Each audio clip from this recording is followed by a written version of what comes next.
You putting your business or personal identity at risk by not using a firewall appliance? You might be like, well, I got a firewall on my computer, so aren't I safe? Well, no, that's great for the traffic going to your computer, but what about all the other devices that are connected to the internet in your home or office? Your fridge, your vacuum, your home security system, and cameras. They're all vulnerable to cybersecurity attacks. So today we're actually going to be doing an unboxing and showing you how to configure pfSense, which is an open source firewall project on one of these. This here is a Protectli Vault and it is one of the most versatile hardware appliance firewalls on the market right now. And make sure and stay tuned until the end because we're actually going to be giving away 2 of these to you guys. A Protectli Vault is a small, low-powered computer that is designed to be used as a firewall, VPN gateway, and router. It is typically used in small businesses and home offices to provide secure access to the internet and protect against cyber threats. The Vault is a compact, fanless device that is easy to set up and maintain, and it can be configured to meet specific security and network needs of the user. Some of the key features of a Protectli Vault include a powerful Intel processor, multiple Ethernet ports, and support for various VPN protocols. The Protectli Vaults are OS agnostic and support a variety of popular open source software distributions. As mentioned earlier, Protectli Vaults are commonly known for running firewall operating systems such as pfSense, Untangled, but also capable of running Ubuntu desktop and server. Want to run a hypervisor such as Proxmox or ECPNG? Go for it.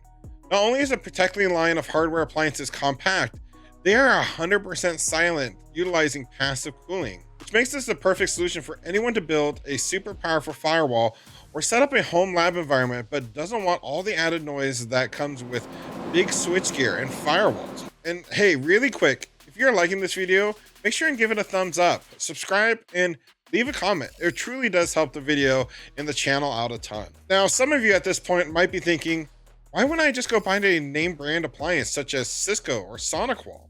Well, the Protectli Vaults offer a hardware platform that you can tailor to be exactly what you need and gives you the flexibility to load your preferred software solution, meaning no vendor lock-in. Change firewall software as you please. Plenty of performance when connecting via VPN and the ability to set up failover protection with the Protectli 4G LTE kit. And like I said, this is way more than just a firewall appliance. One popular reason people pick Protectli over the competitors is the Protectli Vaults tend to be more affordable than comparable appliances from other manufacturers, which can be especially appealing to small businesses or home offices that need to stay within budget. Another reason is flexibility. Protectli Vaults are highly configurable, which means you can customize them to your specific security and network needs. This is especially useful if you have a unique requirement that may not be fully supported by other established brands. Finally, the Protectli Vault devices are known for their ease of use, which can be appealing to small businesses or home offices that might not have a dedicated IT staff. Whether a Protectli Vault or a more established brand like Cisco or Firewall is the right choice for you will depend on your specific needs and your budget. It may be worth considering both options and weighing the pros and cons before making a decision. Now, the model we have here is the VP2410. It is equipped with a powerful Intel Celeron quad-core processor, 4 Ethernet ports, an M.2 slot, and 8 gigs of eMMC module on board. Now, what I really like about the Protectli Vaults is these are completely customizable. The one we received came with 4 gigs of crucial DDR4 SODIMM memory, a 120 gigabyte SSD, and also has the 802.11 AC Wi-Fi kit included, making this the ultimate home internet solution. As I mentioned earlier in the video, the VP2410 is a fanless device, which means it operates quietly and consumes minimal power, making this an energy efficient choice for those looking to reduce their carbon footprint. It's also easy to set up and maintain with a user-friendly interface and intuitive configuration options. Overall, the Protectli Vault VP2410 is a versatile and cost-effective choice for those in need of a secure network solution. So as we unbox this, you can see right here on the front, you have your power button, an HDMI port, 2 USB 3.0 ports, display port, an HDMI Type-C port, a reset button, and a micro USB console port. Turning the device over, we have our Wi-Fi antenna connections, our 12 volt power input, and 4 Ethernet ports. Now, one thing I'll mention, this entire case is made out of nice, heavy duty metal. You can see those passive cooling fins right here on the top of the device. Now, also in the box, it comes with a USB Type A to micro USB console cable, 120 volt power cable, and DC brick. We have a SATA power cable, and also a regular data SATA cable. Our antennas for our Wi-Fi, internal Wi-Fi, and a mounting bracket. So let's just set this all aside, back in the box. Let's take a look at the inside of this vault. All right, so we're gonna move the 4 screws on the bottom of the device.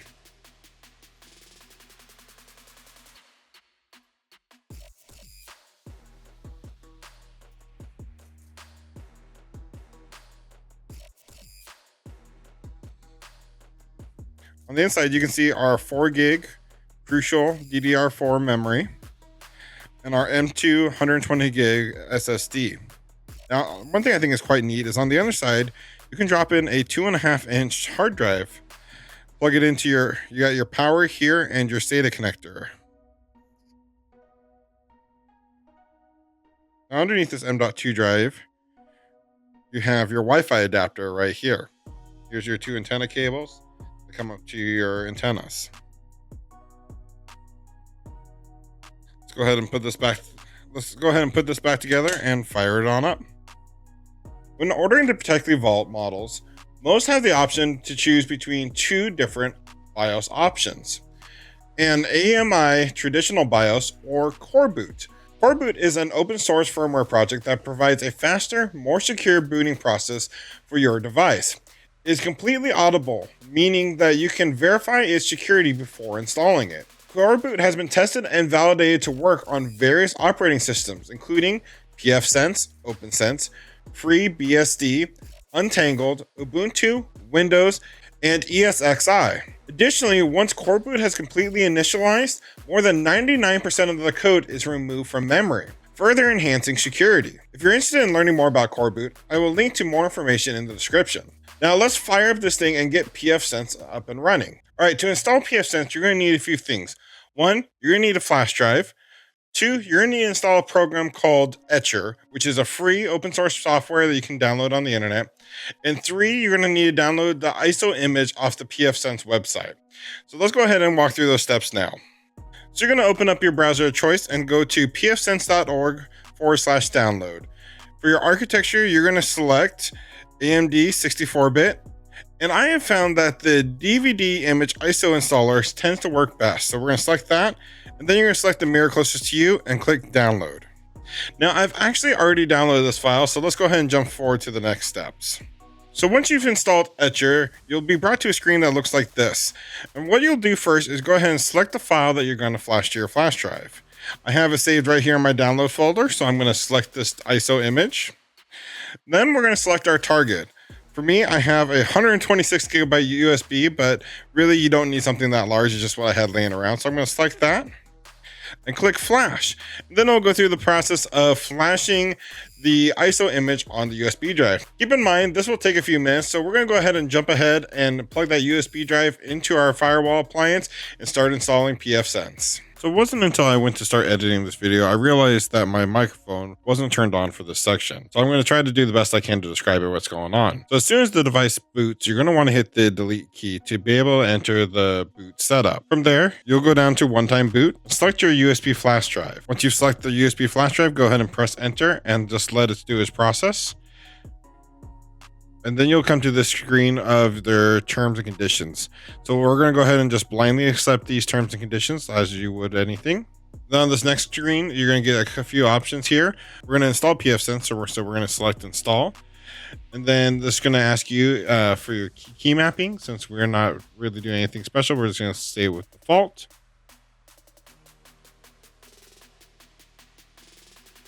For here, it's asking you how you would like to set up your partitions. We're going to select Auto ZFS.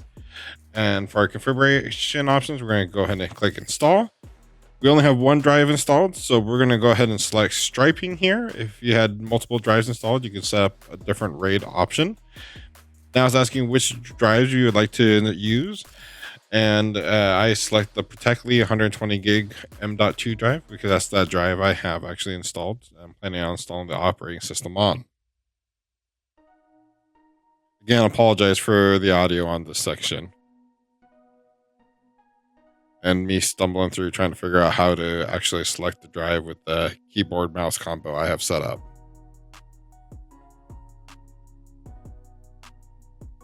Once you click next, you'll get a warning popping up saying that any information that is on the drive will be destroyed if you proceed. So we're going to go ahead and click continue. And then have it install pfSense. So once the installation process is finished, you'll get this question here asking if you want to do any manual configurations. For our basic setup, we're definitely not going to need to do any of that. So we're just going to go ahead and select no. And that's going to ask you to reboot the system now. So we're going to go ahead and click reboot and let it do its process. Now that the system's rebooted, we're going to go ahead and remove our USB flash drive so it doesn't try to install pfSense again, and we're going to go ahead and let it boot. So once the device has finished its initial boot, the Firewall will actually play a little tune you'll hear. You'll see this screen here. Now, we can do some more configuration on this screen, or we can actually log into the GUI interface through a web browser and configure it that way, which I find much more easier to do. So let's go ahead and get that set up now. So all pfSense deployments out of the box have a default IP address of 192.168.1.1. So go ahead and navigate to that. You might be greeted with a screen like this. This is perfectly acceptable. We're just going to go ahead and click advanced and proceed to that address. Once here, you're going to be greeted with your pfSense login screen. Now your default login will be admin and your default password will be pfSense. Okay, and once you log in, you're actually going to be greeted with a wizard to guide you through all the steps and necessary configurations to configure your pfSense firewall and get it up and running. So we're going to go ahead and click next on this screen. And this is just telling you about Netgate global support, paid option, don't need it. So we're just going to click next.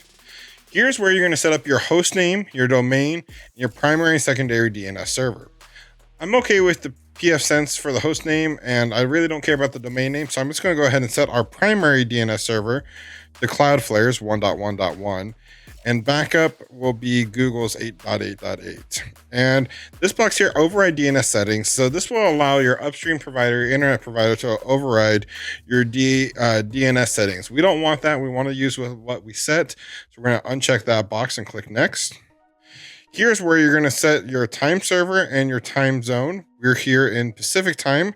So we're going to go ahead and select America, Los Angeles.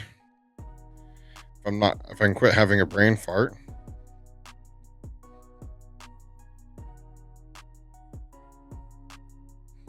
There we go. Okay.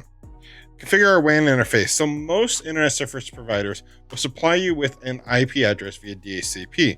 So if that's your case, you're definitely going to want to leave this set as DHCP. If your internet provider has a different configuration, gives you a static IP address or something, you'll select that here. We're just going to leave ours at DHCP. Now, unless you have any other specific configurations, you're going to just leave everything else here just the way it is and click next. This is for your internal DHCP server. I like the address of 192.168.1.1, so we're going to go ahead and leave that, and we're going to do a /24, which is your typical internal network size. So we're going to click next here as well.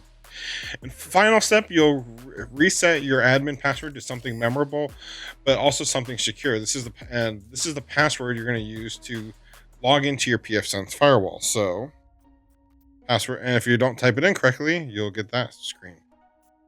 Click next. And then once that's all set, we're going to go ahead and click reload, and it's going to configure our firewall for us. Once that's complete, we will get a completion screen just like this, and we can go ahead and click finish. That your firewall is officially up and running. Now there's tons of other configurations and things you can do to customize your pfSense firewall, but we're going to cover that in a future video. Now I know there's so much more you can do with pfSense, and this is truly just the tip of the iceberg. But once you get it set up, you can start playing around and start learning all the different cool things you can do, like whole network VPN tunneling with companies such as PIA. I hope you guys enjoyed this video, and until next time, keep learning.